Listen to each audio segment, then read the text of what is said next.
Bismillahirrahmanirrahim. Assalamu alaikum. So I am doing the summary of No Drama Discipline, and I am doing chapter 6, where we are talking about how to redirect the child when they are doing something that we deem is inappropriate. So the redirection strategy number 3 is describe, don't preach. So, just that idea that we don't want to be preaching to our kids. First thing we want to do is simply describe that what we are seeing. Look at the facts. What are we seeing? I see dishes on the table. Those sound like pretty mean words you're using with your brother. So no preaching, just describe. Some things they share that when we describe, it puts the onus on the child to think about their actions and what they're doing, thus engaging in their upstairs brain. Again, we want higher level thinking for our children in the long run, right? And also that it initiates a conversation, going back to earlier in the book where our connection and our relationship to our child is the primary. So the opening of a conversation, I see X, Y, and Z. This allows the child to, hear a question of what's going on, can you help me understand? And allows you to also ask those questions to your child. The strategy number 4 is to involve your child in the discipline process. So a lot of times it's parent to child. I'm the parent, I make the rules, you're the child, and you follow the rules. However, how about we get collaboration and we make it bi-directional, parent to child, child to parent.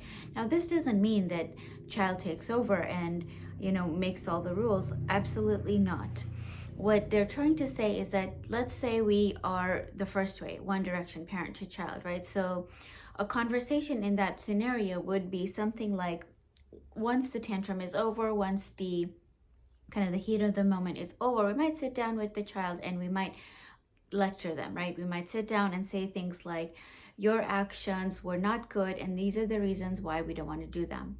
Now, there's nothing necessarily wrong with that. It's compassionate, it's kind, it can be, very empathetic. However, it's one way. We're not listening, we're not engaging their full, potential with their brain.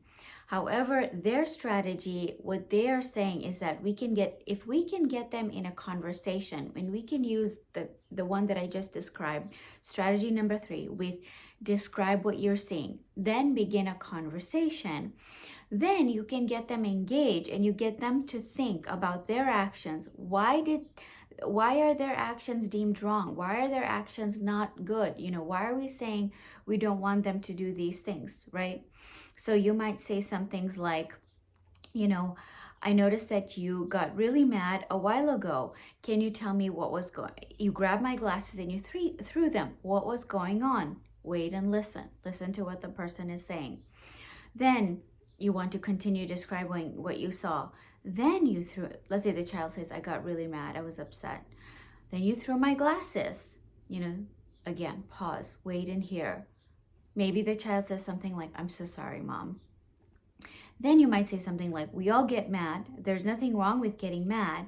What could we do instead in the future? Again, engaging them to think about the future, besides destroying something. So putting in a little bit of humor also is helpful. So this strategy, helps them to have a mindset, and then also thinking about the future, and for them to think about what they can do differently, right? They share, again, another example of, I think, dinner time, fruit versus main meal. The child and the parent get into a tussle, and I believe Tina says something like, those fruit snacks are really delicious, aren't they? You can have them after a good lunch in a little while. And then let's say the child is struggling, right? It's really hard to wait, isn't it? You want the fruit snacks, and I want you to have a healthy lunch first. Do you have any ideas? How can we break this standstill, right? Like you and I are in a standstill. And then on her example, her child came up with, I know, I can have one now and save the rest for after lunch, right? So, was it a big deal that one strawberry was eaten before lunch and the rest was eaten after lunch? Absolutely not, right? Instead of getting into a tussle with a little kid, you brainstorm together and come up with a solution.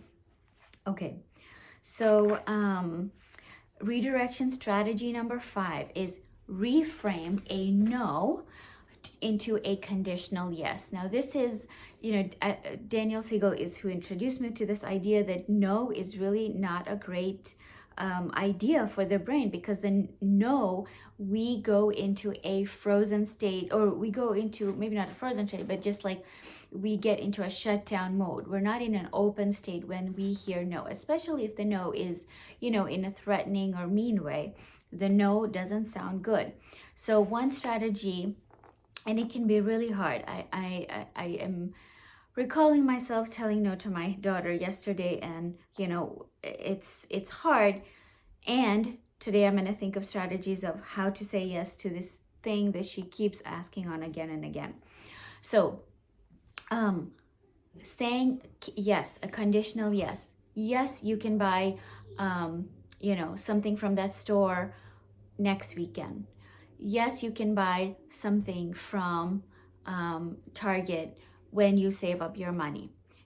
Yes, you can watch a little bit of TV once you finished your homework. So can we give a conditional yes? When can they do the thing that you don't want them to do? And sometimes some things like let's say calling mean words or something, like those are things that you can't say yes to, but we can direct them without saying no. We can say things like, it hurts our feelings, and things like that. Okay, great things about saying a conditional yes is that we're going to be teaching our children to develop what they call a prospective mind, to sense the possibility for the future, right? So if we're saying this we can do in the future, we're building that aspect. We're also teaching them to have appreciation for delayed gratification. There was this whole book that, that I read when I was 16, by M. Scott Peck, Road Less Traveled. I believe that's a book, an amazing book, an old book, but an amazing book that was very, very, like, he really talked about this idea of we are so much into instant gratification, constant instant gratification, and that is, as you can hopefully tell, that it's not a good thing. And then, just like highlighting that we don't want to be patronizing or overly dogmatic. Okay, strategy number 6, emphasize the positive. Really, really important that we catch our kids doing the right thing. Great job, you helped your sister. Great job, you did. You helped me with the laundry. Whenever they're doing something amazing, hey, great job, you stopped yourself and you took a few deep breaths when you were upset, right? Instead of yelling and screaming. So catching our kids when they are doing something positive. They did give one example.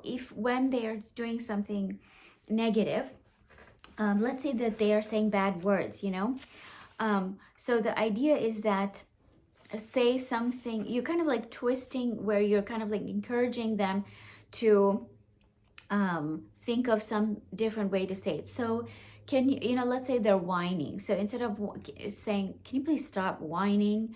You say something positive. Can you please use your, inside voice, or your big girl voice, or your, happy voice, something like that, right? Another one that I really like that I'm quickly gonna read. I hope oh goodness. Okay. Anyway, it was when somebody says the word stupid, it's essentially changed to making it kind of humorous, like well, actually, technically, you are using that word incorrectly, and that word is supposed to be used for something like that. Okay. Oh, here it is. Okay. Stupid is such a great word, isn't it? But I'm afraid you're using it wrong, my dear. You see, that's a very particular word that's really meant to be used only when talking to baby chickens. It's sort of a farm word. Let's come up with another term to use in this situation. Oh, I get it. Okay, this is actually, so I'm moving so fast because I want to keep these videos short, but this is redirection strategy number 7, which is creatively approaching the situation. So idea here is to use creativity in our approach to disciplining them. Can we use humor, which they were using in here, right? Can we use novelty, something new? And the brain loves novelty. In fact, if you want to keep your brain growing healthy, make sure that you bring in novelty into your life.